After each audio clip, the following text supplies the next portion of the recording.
Welcome to all viewers from Tapan পড়ুয়া English academy.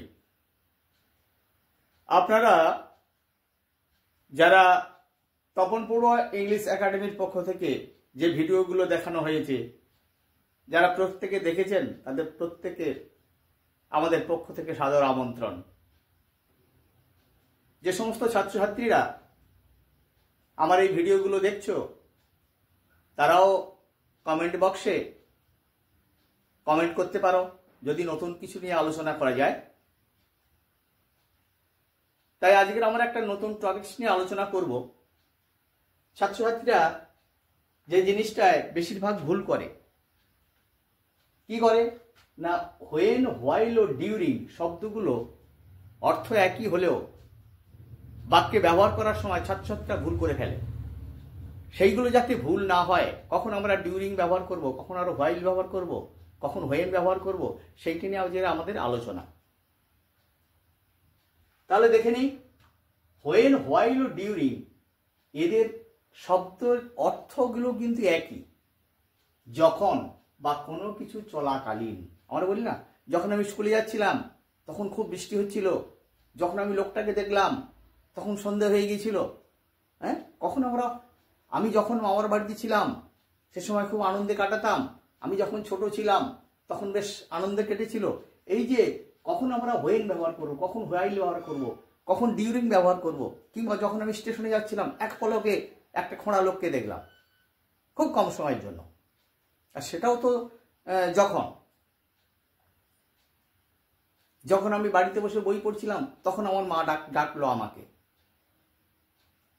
যখন আমার মামার বাড়িতে আমি ছিলাম তখন প্রতিদিন লেকের ধারে বেড়াতে যেতাম।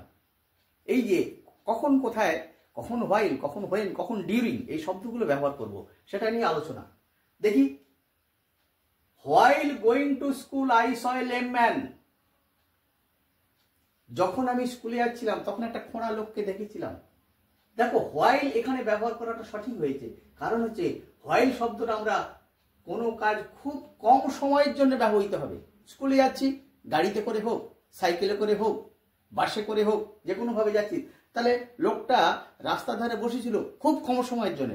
আমি সাইকেলে করে যাচ্ছিলাম, দেখলাম রাস্তার সাইডে একটা লোককে দেওয়া, বহুক্ষণ ধরে লোকটাকে দেখার সুযোগ হয়নি, সেই জন্য আমরা হোয়াইল শব্দটা ব্যবহার করেছি। তাহলে হোয়াইল গোয়িং, খুব কম সময়ের জন্য লোকটাকে দেখেছি, বেশিক্ষণ দেখতে পারিনি, সাইকেল চালিয়ে চলে যাচ্ছি, লোকটা পাশে বসেছিল, দেখলাম একটা খোঁড়া লোককে দেখেছিলাম, একটা অন্ধ লোককে দেখেছিলাম কয়েক মুহূর্তের জন্য।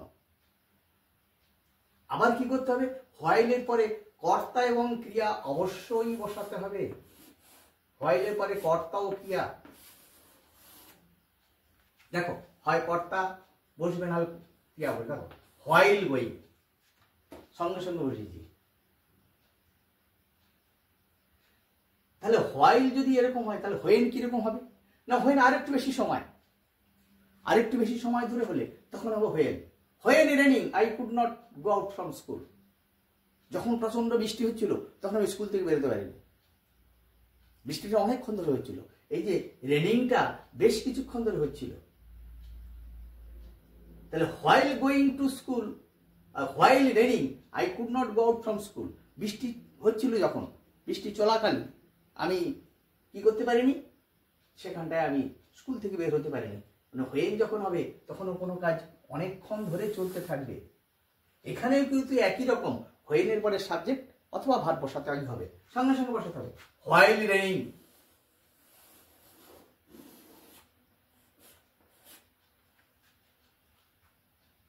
তাহলে ডিউরিং কখন হবে? হোয়াইল হলো খুব কম সময়ের জন্য, হোয়েন হলো বেশ কিছুক্ষণের জন্য। তাহলে ডিউরিং কখন হবে না, ডিউরিং বেশ কিছু সময় ধরে হবে কোনো কাজ, কিন্তু তারপরে সঙ্গে সঙ্গে কিন্তু সাবজেক্ট কিংবা ভার্ব বসবে না। একটা দুটো শব্দের পরে তারপর তখন সাবজেক্ট কিংবা ভার্ব বসবে। এগুলো কি বলেছিলাম? এগুলো বলেছিলাম হোয়াইলের পরে সঙ্গে সঙ্গে ভার্ব বসবে, হোয়াইল, হোয়েন সঙ্গে সঙ্গে ভার্ব বসবে, কিন্তু ডিউরিং এর পরে সঙ্গে সঙ্গে সাবজেক্ট কিংবা ভার্ব বসবে না। সাবজেক্ট ভার্ব কোথায়? দেখো, একটা কিংবা দুটো শব্দের পর। ডিউরিং আফটারনুন, বিকেল বেলা, I saw the most wonderful sight, আমি খুব সুন্দর দৃশ্যটা দেখেছিলাম, সবচেয়ে ভালো দৃশ্যটা দেখেছিলাম। তাহলে কি বললাম আর একবার বুঝে নিই, যে হোয়াইলটা খুব অল্প সময়ের জন্য, হোয়াইল দেওয়ার সাথে সাথে কিন্তু ভার্ব কিংবা সাবজেক্ট দিতে হবে। হোয়েনটা একটু বেশি সময়ের জন্য, অনেকক্ষণ ধরে চলছিল এমন, সেখানেও সাবজেক্ট এবং ভার্ব তারপরেই ব্যবহার করতে হবে। ডিউরিং কিন্তু শব্দটার পর চলাকালীন, ডিউরিং এর পরে একটা দুটো শব্দের পরে সাবজেক্ট কিংবা ভার্ব ব্যবহার করতে হবে। এটাই হচ্ছে ইংরেজির সঠিক ব্যবহার হোয়েন, হোয়াইল ও ডিউরিং এর।